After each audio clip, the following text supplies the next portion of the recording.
Beaucoup de personnes arrivées en Allemagne, que ce soit pour les études, pour le tourisme ou même pour le travail, se plaignent du fait que les Allemands sont des personnes qui ne draguent pas, que les hommes allemands ne sont pas suffisamment virils, qui sont timides, qui ne vont pas vers les femmes. Il y a beaucoup de femmes qui se plaignent ici d'être restées 1 an, 2 ans sans jamais qu'un garçon ne les, ou qu'un homme ne les drague en route. Alors aujourd'hui, on va parler de ce sujet. On va essayer de répondre à la question, est-ce que c'est vrai, effectivement, que les hommes allemands ne draguent pas? Et si oui, pourquoi est-ce qu'ils ne draguent pas? Générique.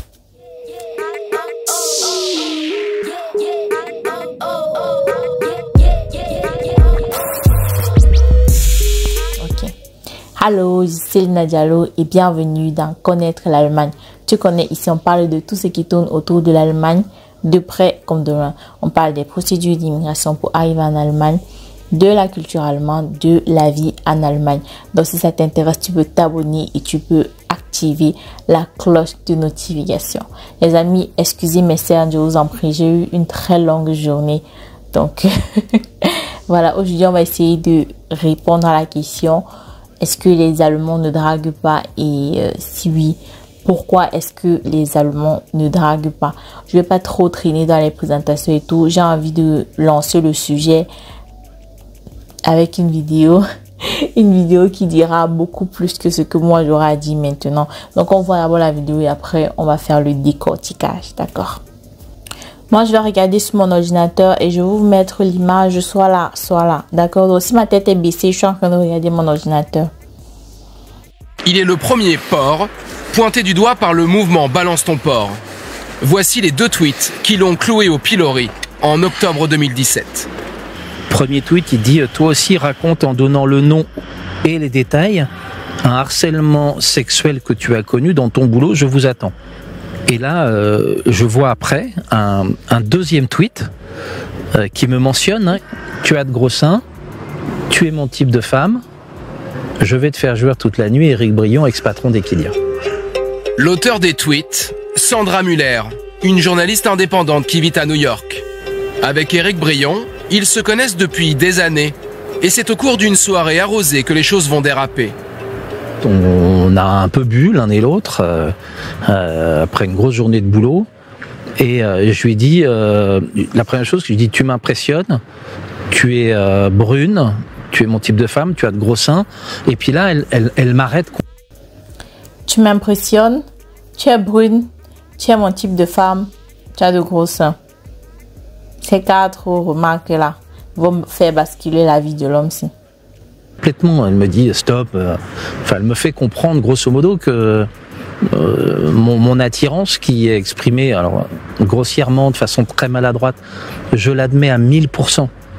Mais il n'y a pas eu plus que ça. Et je pars en lui disant c'est dommage, je t'aurais fait jouir toute la nuit et puis je rentre me coucher. Et c'est tout. Le lendemain, Éric Brion s'excuse par SMS. Puis plus rien.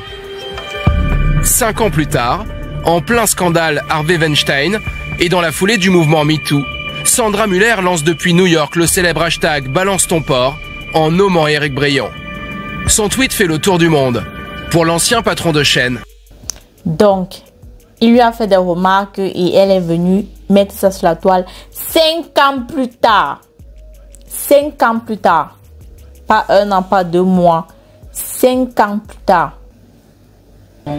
Depuis 2 ans, Éric Brion, brisé par le hashtag Balance ton porc, est sans emploi et vit sur ses économies. Pour lui, trouver du travail est une mission presque impossible. Je me souviens, un jour, il y a un directeur d'une banque qui, après m'avoir dit oui pendant l'été dernier, au retour, il me dit « Ah mais je ne peux pas associer le nom de notre banque à votre image ».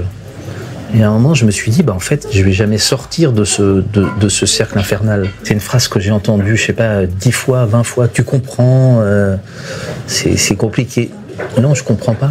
Car dès qu'un employeur tape son nom sur Internet, voici ce qu'il trouve. On voit apparaître le mot porc, balance ton porc.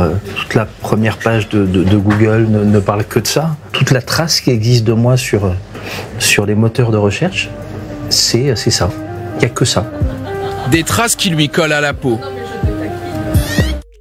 Donc vous voyez cet homme qui a fini par perdre son boulot, sa femme, sa copine l'a quitté à cause de 4 expressions ou plutôt 2 phrases qu'il a dites qui l'ont mis à mal. Depuis 2017 jusqu'à aujourd'hui, le gars n'arrive pas à trouver de boulot. Et à chaque fois qu'il part postuler pour un boulot, il est recalé. Pourquoi? Parce que la plupart des employeurs aujourd'hui, ils vérifient le nom des personnes qui postulent sur Internet. Internet fait partie de nos vies aujourd'hui. Si tu salues le nom de quelqu'un sur Internet ou si une personne a une très mauvaise réputation sur Internet, il est fort probable que cela ait des retombées sur sa propre vie, sur sa vie personnelle. Donc regardez cet homme dont le nom a été roulé dans la poussière. Il a été sali, il est descendu plus bas que terre à cause de 2 phrases qu'il a dit lors d'une soirée arrosée et dont il s'est excusé même après le lendemain. Et pour quelque chose qui s'est passé depuis 5 ans, le voilà aujourd'hui au chômage. Cet homme-là, vous pensez que au jour d'aujourd'hui, il aura encore le courage de draguer une femme? Au jour d'aujourd'hui, vous pensez que cet homme-là, il verra la drague de la même façon qu'il la voyait il y a de cela 5 ans? Vous pensez que cet homme-là, il aura encore le courage d'entrer dans l'ascenseur seul avec une femme? Je ne pense pas. Désolée, mais l'extrait vient de la France, mais même en Allemagne, ce sont les choses qui se passent. Ici, en Allemagne, vous savez, quand les garçons appellent, quand ils draguent dans la rue, là, quand tu passes, on te dit que ma chérie, tu es jolie et tu me donnes pas ton numéro là. Ici en Allemagne, ça s'appelle le catcalling.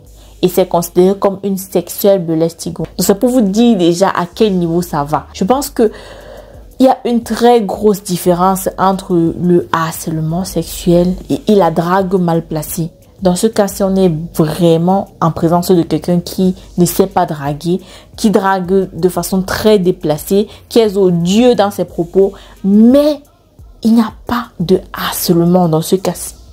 Le harcèlement, c'est à partir du moment où c'est poussé, c'est prolongé. Lorsqu'il y a une insistance, après avoir dit non 1, 2, 3, 8 fois, la personne insiste encore. C'est là où on parle de harcèlement. Et vous voyez un peu la sorcellerie que la fille est venue faire. Elle vient afficher le gars 5 ans plus tard ou sur les réseaux sociaux. Elle donne son nom, son prénom et elle donne son ancien métier. Regardez un peu jusqu'où le vice va aller. Le procès est passé. Le gars a gagné. Mais ça fait 3 ans. Il vit sur économie. Si c'est quelqu'un comme moi là qui n'a même pas d'économie, même pour 2 mois, il va faire comment? Vous pensez qu'après, il verra encore les femmes de la même façon? Donc, le système est fait en sorte que les hommes n'ont pas la possibilité de s'exprimer comme ils veulent. Moi, c'est ce que je pense, c'est mon avis. Donnez-moi le vôtre en commentaire. Mais moi, je trouve que ce système, le système de ces sociétés européennes-ci, ne permet pas aux hommes de s'exprimer. C'est pour ça que même si vous téléchargez les applications de rencontres, là, essayez un peu, vous allez voir. Dès que vous allez entrer dans ces applications, le vocabulaire qui va sortir des hommes, là, tu vas te dire, merde, donc les gars s'y parlent. Donc les gars parlent. Donc en fait, c'est juste que par rapport au direct, au vis-à-vis, ils ne peuvent pas le faire parce que la loi et tout, ils ont peur. Mais quand c'est dans un cadre où ils savent qu'ils ont le droit de le faire, c'est là où tu comprends qu'en fait, ce n'est pas parce qu'ils ne pensent pas certaines choses, c'est parce qu'ils n'ont pas une certaine liberté de mouvement, ils n'ont pas une certaine liberté d'expression. Donc oui, les hommes allemands ou les hommes européens en général ne draguent pas parce qu'ils ont grandi dans cet environnement-là où ils ont vu leur vis-à-vis se faire accuser d'harcèlement sexuel pour avoir demandé le numéro de téléphone d'une fille. Donc d'un côté, on veut que les hommes nous draguent, on veut qu'ils soient romantiques, on veut qu'ils fassent le premier pas, on veut que ce soit eux qui nous cherchent, on veut que ce soit eux qui viennent vers nous, qui font des efforts pour nous avoir. Mais d'un autre côté, il ne faudrait pas non plus que ce soit trop. Parce qu'à un certain moment, on va se sentir harcelé. Ou peut-être aussi, l'homme là, il n'est pas de notre goût, ça devient un harcèlement. Mais si l'homme là, c'est de notre goût et qu'il fait des efforts pour nous avoir, on va le traiter de romantique, de fort, de brave. À un moment donné, il faudrait qu'on sache ce qu'on veut. Soit un homme, on le laisse nous draguer, soit on lui dit qu'il n'a pas le droit de nous draguer en fait. Parce que là, les hommes sont perdus. Et je pense que si ça avait été un homme à la place de la femme là, qui avait déclaré ses propos sur Internet, on n'aurait pas pris cet homme autant au sérieux qu'on a pris cette femme au sérieux lorsque elle a déclaré ses propos sur Internet. Il y a énormément de femmes qui abusent en fait, qui profitent du fait que les femmes aient été officiellement désignées victimes pour se victimiser encore plus. Donc oui, les garçons ou les hommes ici en Allemagne ne draguent pas. mais c'est avec raison. Donne-moi ton avis en commentaire sur cette vidéo. On continue le débat en commentaire. Si ma vidéo t'a plu, tu peux la partager et ou la liker. On se dit à très bientôt pour une prochaine vidéo et je te fais de gros bisous. Ciao.